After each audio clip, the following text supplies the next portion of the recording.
안녕하세요. 하루 페이스 말씀 충전 하필 큐티 조종환입니다. 오늘 함께 나눌 하나님 말씀은 빌립보서 4장 1절에서 9절까지 말씀입니다. 그러므로 나의 사랑하고 사모하는 형제들, 나의 기쁨이요 면류가 아닌 사랑하는 자들아, 이와 같이 주 안에 서라. 여기에서 핵심 단어는 아무래도 이 주 안에 서라라고 하는 단어일 겁니다. 이 말은 빌립보서 1장 27절에서도 그리스도의 복음에 합당하게 생활하십시오라고 말한 후에 여러분이 한 정신으로 굳게 서서라고 말할 때 사용되었던 그 단어입니다.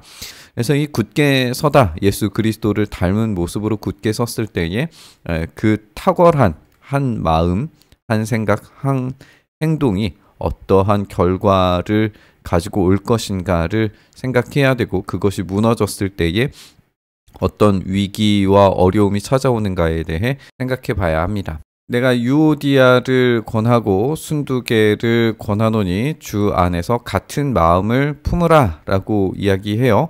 이것은 아주 강력한 명령으로 이루어져 있는 문장입니다. 같은 마음을 품어라, 유오디아여, 순두개여 라고 이야기하면서 명령을 하고 있어요. 이들에게 같은 마음을 품으라 라고 명령하는 것은 지금 그 두 사람이 다른 마음을 품고 있다라고 하는 것이겠죠.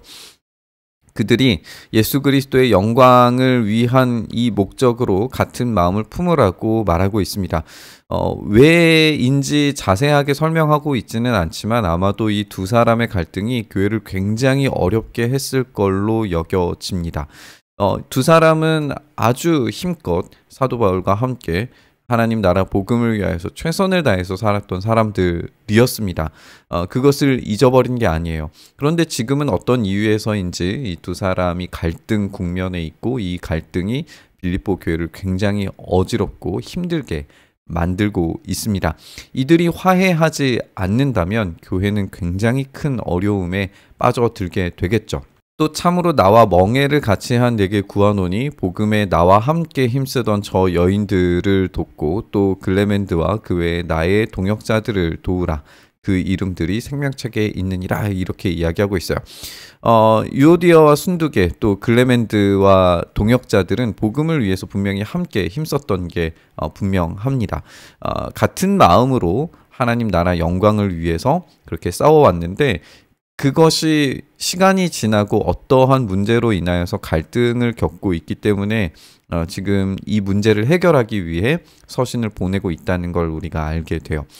이들의 수고에 대해서 인정하지만 이 수고가 마침을 아름답게 맺어 갈 수 있도록 하기 위해서는 이 갈등을 해결해야 되고, 이 갈등 해결을 위해서 온 교회가 함께 노력해야 된다라고 하는 것도 우리에게 보여주고 있습니다. 그러면은 이 화해가 왜, 그리고 또 어떤 방식으로 이루어져야 되는지에 대해서 이야기하는데, 결국에는 이것이 기쁨과 이 기쁨이 어디로부터 오는가, 그 기쁨의 근원이 어디인가를 우리가 생각을 해봐야겠죠. 사도 바울은 항상 기뻐하라, 다시 말하노니 기뻐하라 라고 이야기합니다. 이것을 반복해서 쓰는 것이 번거롭지 않다라고 이야기했던 앞전 본문도 우리가 생각을 해볼 수 있겠죠. 굉장히 강한 어조의 명령이라고 우리가 생각할 수 있습니다. 그렇다면 이제 역설적으로 말하자면 지금 기뻐할 수 없는 상황이 있는 거예요. 그것이 갈등이든지 아니면은 조금 더 이전에 보았던 이 개들이라고 불려졌던 잘못된 생각, 또 잘못된 복음을 전하는 자들이건, 아니면 이제 실제적인 박해가 일어나고 있을 수도 있겠죠. 어쨌든 그것이 무엇인지 알 수는 없지만 기뻐할 수 없는 상황들이 반복적으로 경험되고 있다는 것은 사실일 겁니다. 그렇기 때문에 사도 바울은 그런 상황에서 기뻐하고 기뻐하라 라고 이야기하는 것이고, 그 최종적 이유, 그 근원이 무엇이냐, 결국 이 부활이 있기 때문이다 라고 정리를 해가고 있는 걸 보게 됩니다. 너희 관용을 모든 사람에게 알게 하라, 주께서 가까우시니라. 주께서 가까우시니 종말의 사건, 그리고 참된 부활의 사건이 있기 때문에 이 부활을 생각하면은 관용이 가능해져요. 이 관용이라고 하는 것은 법률이나 관습의 모든 권리를 주장하지 않고 양보하고 온화하며 친절하고 정중하고 관대한 것을 의미한다라고 이야기하면서 이 그리스어 사전에서의 관용의 뜻이 이렇게 소개되고 있습니다. 또 아리스토텔레스는 관대한 사람을 이렇게 이야기했는데 선택과 습관에 따라서 공평한 일을 하고 자신의 권리를 부당하게 주장하지는 않지만 법을 자신의 편에 두고 있음에도 더 적은 몫을 받는 것에 만족하는 사람이라고 설명을 합니다.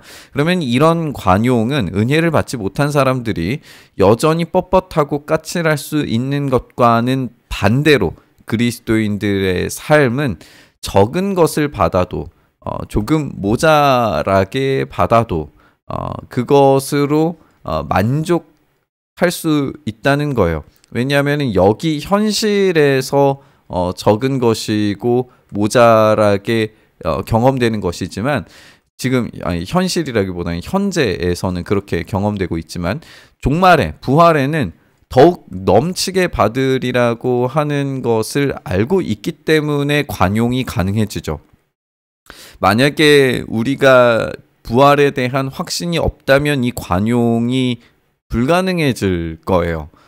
손해보고 싶어 하지 않을 수 있겠죠. 그런데 우리는 이 종말을 바라보고 더욱 넘치게 베풀어 주시는 은혜를 우리가 기억하고 이 천국 시민권자로서의 혜택을 알고 있기 때문에 우리의 관용은 가능해지는 겁니다.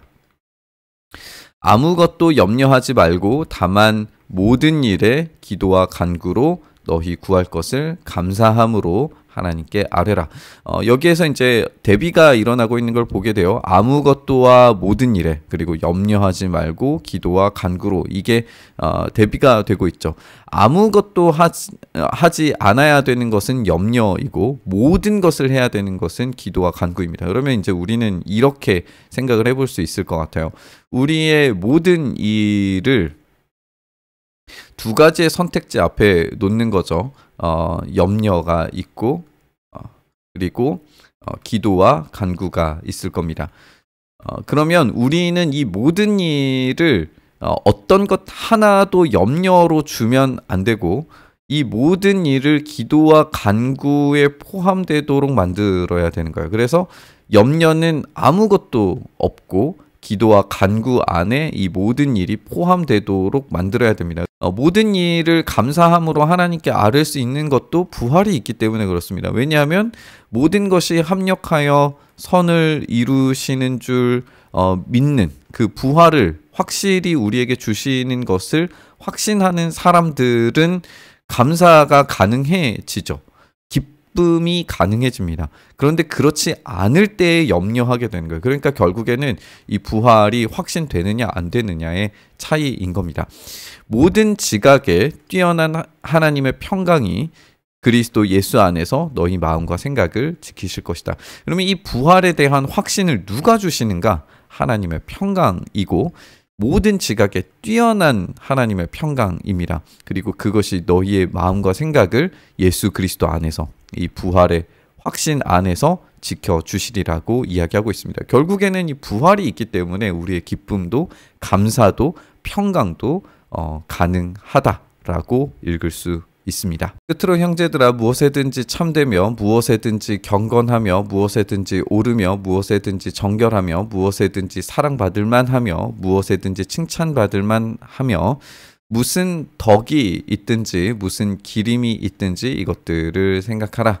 너희는 내게 배우고 받고 듣고 본 바를 행하라. 그리하면 평강의 하나님이 너희와 함께 계시리라.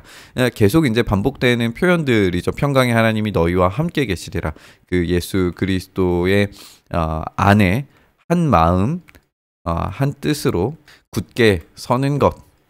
이런 표현들이 계속 반복적으로 이어지는 것을 우리가 보게 되고 그것이 결국 영광스러운 부활을 경험할 때까지 또 그것을 바라보고 소망하면서 나아가야 된다라는 걸 우리가 알게 됩니다. 배우고 받고 듣고 본 바를 행하라라고 하는 것도 우리가 완성형이 아니라 이루어가는 과정이라고 이야기했어요. 성숙이라고 함께 나눴었죠. 그러면 이 성숙의 과정들을 이 부활의 열매를 얻을 때까지 이제 이어가는 건데, 그것이 무엇에든지 참되고 경건하고 옳고 정결하고 사랑받을 만하고 칭찬받을 만한 것으로 표현되어야 된다는 거잖아요. 여기에 이제 무슨 덕이 있든지 또 기림이 있든지라고 이렇게 표현하고 있는데, 여기에 이 아레떼라고 하는 이 표현이 그리스 철학적으로는 이제 굉장히 중요한 표현입니다.